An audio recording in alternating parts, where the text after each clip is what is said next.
আপনি দেখছেন news now, আমরা জানি কোনটা খবর।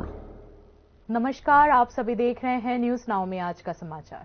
प्रधानमंत्री नरेंद्र मोदी ने वाया बांग्लादेश त्रिपुरा की ग्लोबल कनेक्टिविटी का निर्देश दिया है। केंद्रीय बंदरगाह, नौवहन और जलमार्ग मंत्री सर्बानंद सोनोवाल ने बुधवार को अगरतला में एक प्रेस कॉन्फ्रेंस में ये बात कही। आज त्रिपुरा को विश्व में पहचान मिली है। प्रधानमंत्री नरेंद्र मोदी ने वाया बांग्लादेश त्रिपुरा को ग्लोबल कनेक्टिविटी प्रदान करने का निर्देश दिया। Union shipping and ports minister Sarbananda Sonowal ने बुधवार को अगरतला में एक प्रेस कॉन्फ्रेंस में यह बात कही। आज दुनिया का बाजार कब्जा करने में सफलता प्राप्त की है, यानी कि globally Tripura become one of the very important centre and ultimately the finish product of Tripura could able to create the global market, space in the global market. तो इसलिए आज त्रिपुरा में जलमार्ग में भी काफी विकास हो रहा है। गोमती नदी में जो भी 8 टर्मिनल बन चुका है, हम बांग्लादेश होके त्रिपुरा को ग्लोबल कनेक्टिविटी देने के लिए मोदी जी का निर्देश है। और आपका दुम्बुर जो लेक है, इस लेक में भी हम भविष्य में उनको अलग अलग वाटर स्पोर्ट्स से लेकर। Union shipping and ports minister Sarbananda Sonowal ने यह भी कहा कि जेटी ट्रांसपोर्ट के जरिए गोमती नदी को बंगाल की खाड़ी से जोड़ने का अवसर है। Which has created a global market for the country. So this, like initiative, is on. So just want to cross check while speaking on the MSME sector, you said that 4.28 crore registered MSME workers, like organizations, have given employment to 20 crore people. Is that right, sir? This is the figure. Total number of MSME is 4.78 crores, across the country. And it has given employment to 20 crores. 20 crores, yeah. So the budgetary proposal, one last question. Yeah. The budget proposal has obviously, we have seen. Union minister for ports, shipping and waterways Shri Sarbananda Sonowal ने budget 2025 को मध्यम वर्ग और आम आदमी के लिए एक प्रगतिशील नीति बताया, जिसका उद्देश्य प्रधानमंत्री नरेंद्र मोदी के 2047 तक डेवलप्ड इंडिया के दृष्टिकोण को साकार करने का है। Union minister for ports, shipping and waterways Sarbananda Sonowal ने इस मामले में 12 लाख रुपए तक की टैक्स राहत को ऐतिहासिक फैसला बताया। यूनियन मिनिस्टर सर्बानंद सोनोवाल ने कहा कि यह बजट न केवल ट्रेड और बिजनेस सेंटिमेंट्स को मजबूत करेगा, बल्कि इकोनॉमिक एक्सपेंशन, कैपेसिटी बिल्डिंग और सोसाइटी के सोल्यूशन ओरिएंटेड होलिस्टिक डेवलपमेंट और इकोनॉमी के विकास के लिए कैटलिस्ट के रूप में भी काम करेगा। Bureau report, news now. Manipur विधानसभा बुधवार दोपहर 12 बजे अस्थायी रूप से स्थगित कर दी गई, लेकिन इस मामले में भारतीय जनता पार्टी किसी को भी मुख्यमंत्री पद का उम्मीदवार नहीं चुन सकी। 3 दिनों तक कोशिश करने के बावजूद बीजेपी मणिपुर का अगला मुख्यमंत्री नहीं चुन सका, जैसा कि अपेक्षित था। मणिपुर विधानसभा को बुधवार दोपहर 12 बजे से अस्थायी रूप से स्थगित कर दिया गया। नियम के मुताबिक विधानसभा का सत्र आखिरी सत्र के 6 महीने के बाद बुलाना होता है। मणिपुर विधानसभा का आखिरी सत्र पिछले साल 12 अगस्त को आयोजित किया गया था। सीएम एन बीरेन सिंह ने रविवार शाम बिना किसी पूर्व सूचना के इस्तीफा दे दिया। उनके इस्तीफे की मांग को लेकर राज्य में पिछले 1.5 साल से उथल-पुथल मची हुई थी। बार-बार इस्तीफे की मांग को नजरअंदाज करने के बाद केंद्रीय गृह मंत्री अमित शाह के सलाह पर बीरेन सिंह ने इस्तीफा दे दिया। वह विधानसभा में अपना सुप्रीमेसी साबित नहीं कर सके, क्योंकि उन्होंने अधिकांश भाजपा विधायकों का विश्वास खो दिया था। रविवार को बीजेपी केंद्रीय नेतृत्व की ओर से बीरेन सिंह के साथ मणिपुर इंचार्ज लीडर संबित पात्रा भी वहां पर मौजूद रहे। रविवार रात से मंगलवार तक उन्होंने कई बैठकें की, लेकिन सर्वसम्मति से वह किसी को मणिपुर के सीएम के पद के लिए उम्मीदवार नहीं चुन पाए। विधायकों के सदस्य मैती कम्युनिटी से है। नतीजा यह होगा कि उसी समुदाय का कोई व्यक्ति मुख्यमंत्री बनेगा, लेकिन सीएम पद के लिए कम से कम 4 उम्मीदवार अभी से मौजूद है। फॉर्मर सीएम बीरेन के साथ अभी भी 15 विधायक है। स्वाभाविक रूप से बीरेन सिंह अपने किसी फॉलोअर को मुख्यमंत्री बनाने की कोशिश कर रहे हैं। मणिपुर में राष्ट्रपति शासन लगा भी दे तब भी विधानसभा को बचाया जा सकता है। बीजेपी नेतृत्व का मानना है कि 6 महीने तक राष्ट्रपति के अधीन रहने के बाद सर्वसम्मति से नए मुख्यमंत्री का चयन करना संभव हो सकेगा। Bureau report, news now. Tata group के हेरिटेज होटल की स्थापना के लिए समझौता ज्ञापन पर हस्ताक्षर होंगे। इस मामले में टाटा ग्रुप 250 करोड़ रुपए खर्च करेगा। राज्य सरकार अब तक 17 करोड़ रुपए खर्च कर चुकी है। मुख्यमंत्री डॉक्टर मानिक शाह ने बताया कि यह होटल इंडस्ट्री में गेम चेंजर साबित होगा। हेरिटेज होटल टाटा ग्रुप का गेम चेंजर होगा। इस मामले में टाटा ग्रुप की ओर से 2.5 करोड़ रुपए खर्च किए जाएंगे। अब तक 17 करोड़ रुपए खर्च किया जा चुका है। बुधवार को मुख्यमंत्री डॉक्टर मानिक शाह ने यह बात कही। একটা 5 স্টার হোটেল আমরা তৈরি করার চিন্তা ভাবনা করছি। এর মধ্যে হয়তোবা মৌ হয়ে যাবে। সেটা কি হবে সেখানে হেরিটেজ 5 স্টার হোটেল। এটা কিন্তু সারা ভারতবর্ষের মধ্যে মাত্র 6টা হেরিটেজ হোটেল এই ধরনের আছে। এটা টাটা গ্রুপের সাথে আমাদের কথাবার্তা হয়ে গেছে। এখন খালি মৌয়ের খালি বাকি রয়েছে। এতে করে কি হবে যে মানিক্য ডাইনেস্টির যে তাদের যে ইতিহাস মানুষ সারা পৃথিবীর মানুষ জানতে পারবে। রেট্রোফিটিং করে ওদের ইতিহাসকে আমরা অক্ষত রেখেছি। প্রায় 17 কোটি টাকা তার জন্য খরচ করেছি। ওনারা 250 কোটি টাকার মতো খরচ করবে এবং সেখানে এরকম অর্ডিনারি 5 স্টার হোটেল না, এক একটা হোটেলে প্রায় 100-র মতো ওরা হোটেলের রুম করবে। এর মধ্যে এক্সক্লুসিভ 4-5টা রুম করবে। এক একটা রুমের প্রতিদিন দাম শুনলে আপনারা অবাক হয়ে যাবেন, আমিও অবাক হয়ে গেছি, প্রায় 2.5 লক্ষ টাকা। কিন্তু এই 2.5 লক্ষ টাকা কোথা থেকে কারা আসবে? তারা আসবে বিদেশ থেকে, চার্টার প্লেন করে এখানে আসবে। আর বাকিগুলো নর্মাল যেরকম থাকে সেরকম ভাবে থাকবে। তো এই ধরনের এটা একটা গেম চেঞ্জিং হবে, আগামী দিনে গেম চেঞ্জার হবে ত্রিপুরার জন্য। যখন বাইরের থেকে এই ধরনের লোক আসবে, যারা টাটার যারা তাদের যে চেইন আছে, তাদের যে এই ধরনের চেইন এই হোটেল ইন্ডাস্ট্রিতে, তারা যখন আসবে এখানে হোটেলে শুধু থাকার জন্য আসবে না, ত্রিপুরাকে জানবে, মানিক্য ডাইনেস্টি সম্পর্কে জানবে এবং সেখান থেকে ওরা ছবি মোড়া যাবে, আমাদের ত্রিপুরা সুন্দরী মন্দিরে যাবে, আমাদের বিভিন্ন যেসব টুরিস্ট স্পট গুলো আছে সেই সমস্ত জায়গায় ছবি মোড়ার থেকে আরম্ভ করে, আমাদের প্রজাপতি পার্ক থেকে আরম্ভ করে, রুদ্রসাগর থেকে আরম্ভ করে, আমাদের 59 সব জায়গায় ওনারা যাবেন। তাতে করে 200 যারা আমাদের भाई बोनेरा आছেন সেখানে কিন্তু তারা কর্মসংস্থানের সুযোগ। मुख्यमंत्री डॉक्टर मानिक शाह ने राज्य में उग्रवाद समर्थकों को चेतावनी देते हुए कहा कि इस मामले में किसी को बख्शा नहीं जाएगा। দলের আমি নাম বলবো না, আমার কাছে খবর আছে, ওরা দেখছে যে তোমার খুশিতে আমি দুঃখী, তোমার খুশিতে আমি দুঃখী, এখনো চেষ্টা করছে কিভাবে উগ্রপন্থা আবার ত্রিপুরাতে তৈরি করা যায়। বন্ধুগণ, আবার আমি ওনাদেরকে হুঁশিয়ার দিচ্ছি, এবার কিন্তু ছাড় দেওয়া হবে না। কেউ যদি উগ্রপন্থী আবার শুরু করে, এখানে সমস্ত খবর আছে, আমাদের সাথে মাননীয় প্রধানমন্ত্রী জি আছে, কাউকে ছাড় দেওয়া হবে না। বহুত কষ্টে একটা শান্তির পরিবেশ আমরা ত্রিপুরা রাজ্যে আমরা তৈরি করতে পেরেছি। इस दिन मुख्यमंत्री डॉक्टर मानिक शाह ने जिरानिया, जोलाईबाड़ी, मेलाघर, शांति बाजार और तेलामुड़ा में 5 परियोजनाओं का शिलान्यास किया। इसके साथ ही मुख्यमंत्री डॉक्टर मानिक शाह ने खुआई में इंटीग्रेटेड पार्किंग कॉम्प्लेक्स का भी वर्चुअली उद्घाटन किया। Bureau report, news now. Reang शरणार्थी शिविर में फिर एक क्रूर हत्या की घटना सामने आई। एक युवक की खून से लथपथ शव बरामद की गई। कोरबुक ब्लॉक के तहत न्यू गोमती विलेज के गोइनंग पाड़ा रियांग शरणार्थी कैंप में 29 वर्षीय युवक मनकीमा रियांग की मृतदेह बरामद हुई। हत्या की घटना के बारे में परिवार ने सवालों के जवाब में कुछ भी जानकारी नहीं दी। घटनास्थल की जांच नोतुन बाजार थाना पुलिस द्वारा की जा रही है। घटना को हत्या मानते हुए पुलिस ने 3 लोगों को हिरासत में लिया है, ऐसा नोतुन बाजार थाना पुलिस ने बताया।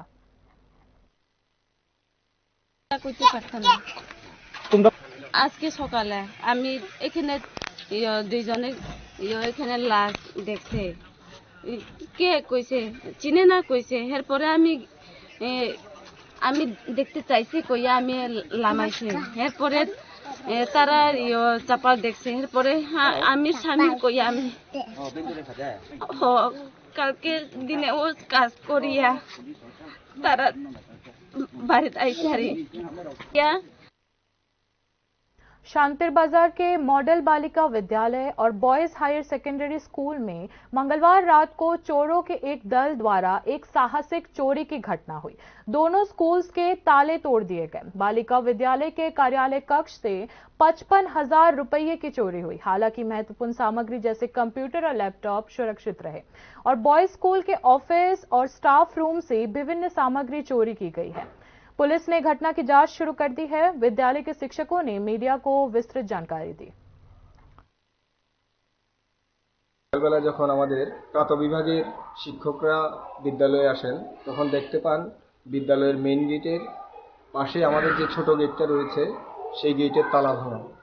তারপর স্যাররা ভেতরে ঢুকে দেখতে পান আমাদের বিদ্যালয়ের প্রধান শিক্ষিকার কক্ষ, আমাদের অফিস কক্ষ, প্রাত বিভাগের অফিস কক্ষ এবং আমাদের বিদ্যালয়ের স্টাফ রুমের प्रत्येकटा नशा मुक्त त्रिपुरा बनाने का संदेश देते हुए और विश्व शांति को सुरक्षित करने की अपील करते हुए साथ ही मनोविज्ञान को प्राथमिक स्तर के पाठ्यक्रम में शामिल करने की मांग को करते हुए बुधवार को शाबरम से पेरिस की ओर यात्रा पर निकले दुनिया के पहले बंगाली साइकिलिस्ट बापी देवनाथ। बापी देवनाथ ने शाबरम 8 नंबर NH के नेताजी चौमुहानी से पेरिस की ओर अपनी यात्रा की शुरुआत की। यात्रा के इस ऐतिहासिक क्षण के गवाह के रूप में शाबरम के उपमंडल अधिकारी शिवज्योति दत्ता और पुलिस अधिकारी नित्यानंद सरकार उपस्थित रहे। बापी देवनाथ की यात्रा 14 जुलाई 2024 को माउंट एवरेस्ट बेस कैंप से शुरू हुई थी और अब यह भारत की परिक्रमा करते हुए फ्रांस के पेरिस में समाप्त होगी। राष्ट्रीय ध्वज लगाकर देश को गौरव प्रदान करना चाहते हैं। মাউন্ট এভারেস্টের বেস ক্যাম্প পর্যন্ত সাইকেল নিয়ে পৌঁছতে পেরেছিলাম। সেরকম ভাবে আজকে এখান থেকে একটা নতুন যাত্রা শুরু হলো এবং আপনাদের সবার আশীর্বাদ থাকলে আগামী দিনে ভারতবর্ষ পুরো কমপ্লিট করার পর আমি ইউরোপ কান্ট্রির ফ্রান্স শহরের প্যারিসে আমি আমার দেশের পতাকা সেখানে নাড়াতে চাই আর একটা জানান দিতে চাই যে বিশ্ব শান্তির উপর আর কিছু নেই। बाकी की खबरें ब्रेक के बाद। আপনি দেখছেন নিউজ নাও, আমরা জানি কোনটা খবর। প্রথম আলো এলো শুদ্ধ সকাল, শুদ্ধ সলিলে আজ বাজালো ত্রিতাল, মন্দিরে শুদ্ধ পূজার ধ্বনি, অগ্নি শুদ্ধ হলো সিঞ্জিনি, পরিণীতা নারী তুমি অনুপমা, শুদ্ধ সোনায় সাজো হে নিরুপমা। শুদ্ধতার স্বর্ণ মন্দির, কালিকা জুয়েলার্স, আগরতলা। একটু চেষ্টাতেই দুল লেগে যায় নববধূর কানে, একটু চেষ্টাতেই মানিয়ে নেওয়া যায় বিবাহিত জীবনে। নানা অনুভূতি জড়ানো বিয়ের গয়না, শ্যাম সুন্দর কোম্পানি জুয়েলার্স। আপনি দেখছেন নিউজ নাও, আমরা জানি কোনটা খবর। आगे की खबरें कुछ इस प्रकार है। दिल्ली विधानसभा चुनाव नतीजे घोषित होने के 4 दिन बाद भी मुख्यमंत्री का नाम तय नहीं हुआ है। प्रधानमंत्री नरेंद्र मोदी अमेरिका दौरे से लौटने के बाद 15 फरवरी को इस संबंध में बैठक करेंगे। इस बीच बुधवार को भाजपा ने दिल्ली चुनाव नतीजों की समीक्षा के लिए बैठक की। 3 दशक बाद दिल्ली विधानसभा पर कब्जा करने के 4 दिनों के बाद भी मुख्यमंत्री का नाम तय नहीं हो पाया है। प्रधानमंत्री नरेंद्र मोदी 15 फरवरी को अमेरिका दौरा से लौटने के बाद बीजेपी विधायक दल की बैठक की अध्यक्षता करेंगे, जिसमें मुख्यमंत्री का नाम तय किया जाएगा। इस बार बीजेपी शीर्ष नेतृत्व शपथ ग्रहण समारोह की शुरुआत जल्द से जल्द करना चाहते हैं। डोनाल्ड ट्रंप ने 20 जनवरी को अमेरिका के राष्ट्रपति के रूप में शपथ ली। 1 महीने के अंदर प्रधानमंत्री नरेंद्र मोदी अमेरिका के दौरा पर जा रहे हैं। इसके बाद उनके दिल्ली लौटने पर नए मुख्यमंत्री का शपथ ग्रहण समारोह आयोजित किया जाएगा। राज्य के बाकी हिस्सों की तरह नरेंद्र मोदी ने दिल्ली में विधानसभा चुनाव के लिए कैंपेन का नेतृत्व किया। प्रवेश वर्मा ने पूर्व मुख्यमंत्री और आप चीफ अरविंद केजरीवाल को दिल्ली बीजेपी अध्यक्ष वीरेंद्र सचदेव से हराने का श्रेय भी प्रधानमंत्री नरेंद्र मोदी को दिया है। इसीलिए स्वाभाविक तौर पर बीजेपी का केंद्रीय नेतृत्व उनकी अनुपस्थिति में शपथ ग्रहण समारोह आयोजित करने के बारे में नहीं सोच रहा। शपथ ग्रहण समारोह में प्रधानमंत्री, केंद्रीय गृह मंत्री अमित शाह के साथ साथ भाजपा शासित राज्यों के मुख्यमंत्री सहित एनडीए के शीर्ष नेता शामिल होंगे। इस मामले में त्रिपुरा के मुख्यमंत्री डॉक्टर मानिक शाह भी शामिल रहेंगे। 1998 के बाद से बीजेपी दिल्ली विधानसभा पर कब्जा नहीं कर पाई है। इस बार पार्टी विधानसभा पर कब्जा करने के बाद शपथ ग्रहण समारोह आयोजित करना चाहती है। इसी बीच अगले मुख्यमंत्री के नाम को लेकर अभी भी अटकलें लगाए जा रहे हैं। मुख्यमंत्री की रेस में पूर्व मुख्यमंत्री केजरीवाल को सिंह बरवाई ने हराया। अब क्या वो सीएम बनेंगे या फिर बीजेपी शीर्ष नेतृत्व के मन में कोई और संभावना बन रही है, इसे लेकर भी अब तक सवाल बना हुआ है। बीजेपी में स्वाभाविक मुख्यमंत्रियों के तौर पर 5 लोगों का नाम आगे चल रहा है, लेकिन एक बात तो साफ है कि आखिरी में इस पर फैसला प्रधानमंत्री नरेंद्र मोदी ही लेंगे। इसी बीच बीजेपी की चुनाव प्रबंधन समिति ने बुधवार को चुनाव नतीजों की समीक्षा की। समीक्षा बैठक में विशेष समिति के 40 से अधिक सदस्य, दिल्ली भाजपा अध्यक्ष वीरेंद्र सचदेव, चुनाव प्रभारी बैजयंत पांडा, दिल्ली के 7 सांसद और अन्य नेता शामिल हुए। बीजेपी सूत्रों ने बताया कि 22 विधानसभा क्षेत्रों से हार के कारणों पर भी चर्चा की गई। Bureau report, news now. Transparency international की रिपोर्ट में खुलासा हुआ कि पिछले 1 साल में भारत में भ्रष्टाचार कई गुना बढ़ गया है। भ्रष्टाचार की सूची में भारत 3 पायदान गिरकर 180 देशों में 96वें रैंक पर आ गया है। ट्रांसपेरेंसी इंटरनेशनल द्वारा 180 कंट्रीज की करप्शन रिपोर्ट पब्लिश की गई है। ट्रांसपेरेंसी इंटरनेशनल की रिपोर्ट के मुताबिक भारत की रैंकिंग गिरी है। 2024 के लिस्ट में भारत 3 पायदान गिरकर 96 रैंक पर आ गया है। 2023 में भारत इस लिस्ट में 93rd रैंक पर था। इसका मतलब है कि भारत में भ्रष्टाचार बढ़ गया है। इस मामले में पड़ोसी देश चाइना 76 रैंक पर है। चाइना की रैंकिंग 2 साल से नहीं बदली है। वहीं पाकिस्तान में भ्रष्टाचार बढ़ा है। पाकिस्तान 133rd रैंक से 135th रैंक पर आ गया है। श्रीलंका 121st और बांग्लादेश 149th रैंक पर है। लिस्ट में डेनमार्क पहले नंबर पर बना हुआ है। इस मामले में फिनलैंड दूसरे और सिंगापुर तीसरे नंबर पर है। ट्रांसपेरेंसी इंटरनेशनल की रिपोर्ट के मुताबिक साउथ सूडान 188th रैंक के साथ सबसे भ्रष्ट देश है। कई वर्षों से भ्रष्टाचार का ग्लोबल एवरेज 43 बना हुआ है। हालांकि 2/3 से अधिक देशों का स्कोर 50 से कम का है।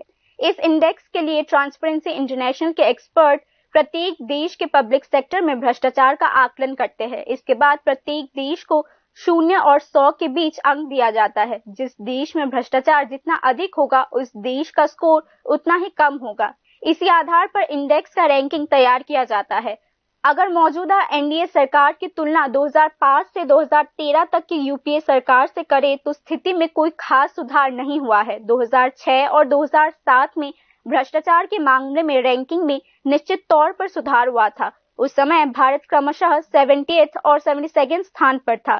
कांग्रेस के नेतृत्व वाली यूपीए सरकार के आखिरी दौर में यानी 2013 में भारत 90 पर के दौरान स्थिति 2015 में थी, जब भारत वर्ल्ड रैंक में 76 स्थान पर था। एशियन देशों में सीपीआई स्कोर पिछले 5 वर्षों से 45 के आसपास बना हुआ है। इस साल यह स्कोर 44 का है। बहुत कम देशों में भ्रष्टाचार कम हुआ। अधिकांश एशियन देशों में भ्रष्टाचार धीरे धीरे बढ़ रहा है। भारत सहित 71 एशियन कंट्रीज का एवरेज स्कोर 45 से कम का है। ट्रांसपेरेंसी इंटरनेशनल रिपोर्ट में दावा किया गया है कि इन सभी देशों के नेताओं ने भ्रष्टाचार के मुद्दों को गंभीरता से नहीं लिया।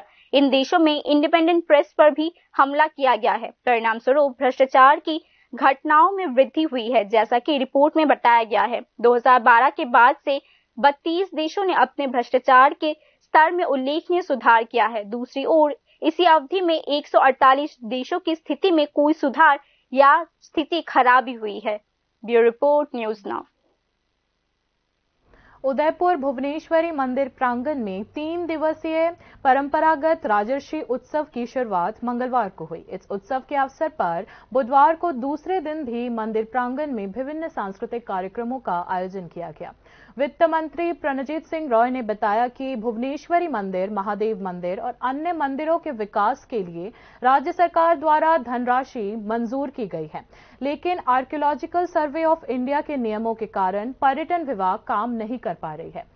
वित्त मंत्री प्रणजीत सिंह रॉय ने यह भी कहा कि भुवनेश्वरी मंदिर और राजश्री उत्सव को और आकर्षक बनाने के लिए नए विचारों की आवश्यकता है और इस उत्सव को परंपरागत संदर्भ में नए तरीके से प्रस्तुत करने के लिए जिला कलेक्टर और अध्यक्ष को सांस्कृतिक संगठनों से चर्चा कर निर्णय लेने की जरूरत है। স্থানকে এবং সুন্দরভাবে এই উৎসবকে যদি আরো বেশি আকর্ষণীয় আরো মানুষের কাছে পৌঁছাতে হয় এটার সময় নতুনভাবে কিছু ভাবনা চিন্তা করতে হবে। কেমন যেন মনে হয় এই ইতিহাসের সঙ্গে যুক্ত হওয়া এই উৎসব আরো বেশি করে আরো বেশি ব্যবস্থাপনার মাধ্যমে এবং লোক সমাগমের মাধ্যমে এটা করার জন্য এখানে ডিস্ট্রিক্ট এডিএম আছে, সভাধিপতি আছে, তাদের মূলত এই দায়িত্ব। कई सारे घोटालों के नायक उद्योग एवं वाणिज्य विभाग के पूर्व निदेशक काइजार देबबर्मा को आखिरकार गिरफ्तार कर लिया गया है। काइजार देबबर्मा को जमीन के घोटाले के एक मामले में गिरफ्तार किया गया।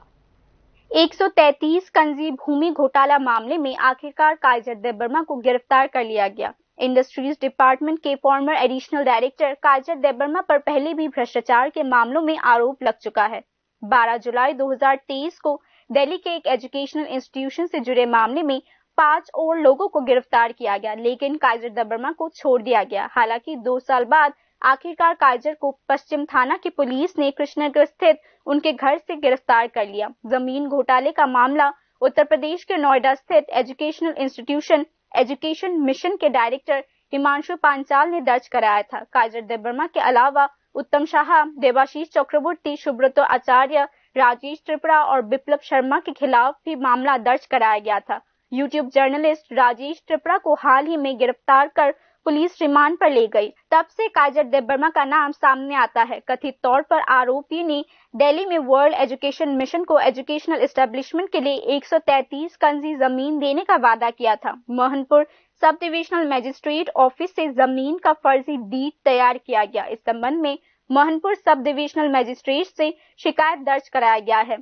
दर्ज मामले के मुताबिक वर्ल्ड एजुकेशन मिशन के निर्देश के जरिए काइजार समेत कुछ आरोपियों से दिल्ली के एक उद्योगी मेले में मुलाकात हुई थी। प्राइवेट ऑर्गेनाइजेशन के साथ पहले त्रिपुरा में एक एजुकेशनल इंस्टीट्यूशन एस्टैब्लिश करने के लिए कॉन्ट्रैक्ट किया गया था। काइजार ने सबसे पहले उनसे चर्चा की। इसके बाद बुज्जनगर में जमीन दिखाई गई। आरोपियों ने शिकायतकर्ता से 1.25 करोड़ रुपए हड़प लिया। इसके बाद 48.52 एकड़ भूमि सौंपने की प्रक्रिया चल रही थी। उत्तर प्रदेश एजुकेशनल इंस्टीट्यूशन को बाद में एहसास हुआ कि उनके साथ धोखा हुआ है। धोखा का एहसास होने पर मोहनपुर सब डिविजनल मजिस्ट्रेट से शिकायत की गई, लेकिन इस शिकायत पर कुछ नहीं हुआ। आखिरकार थाने में मामला दर्ज कर गिरफ्तारी अभियान शुरू किया गया। 2023 से इस मामले में उत्तम शाह, सुब्रतो आचार्य, राजेश त्रिपुरा और देवाशीष चक्रवर्ती समेत अन्य आरोपियों को गिरफ्तार किया गया था, लेकिन रहस्यमय तरीके से काइजार देबबर्मा की अब तक गिरफ्तारी होना संभव नहीं हो सका। उनके खिलाफ पश्चिम अगरतला पुलिस स्टेशन में Indian penal code section 420, 465, 466, 468, 471, 472, 473, 474, 120B, 166, 255, 403 के तहत मामला दर्ज किया गया था। अंत में उसे गिरफ्तार कर लिया गया और पुलिस द्वारा अदालत में सौंप दिया गया। Bureau report, news now. Vipul Majumdar memorial super division cricket tournament 2024 से 25 में चैंपियन बनी टीम हरवी। बुधवार को अगरतला के एमबीबी स्टेडियम में ये मैच हुआ। इस दिन के मैच में हरवी ने यूनाइटेड फ्रेंड्स को 31 रनों से हराया। पहले बल्लेबाजी करते हुए 50 ओवर में 236 रन बनाए। जवाब में यूनाइटेड फ्रेंड्स की टीम सभी विकेट खोकर केवल 205 रन ही बना सकी। हरवी टीम की ओर से सबसे अधिक 126 रन बनाकर तेजस्वी जायसवाल को मैच का सर्वश्रेष्ठ खिलाड़ी चुना गया।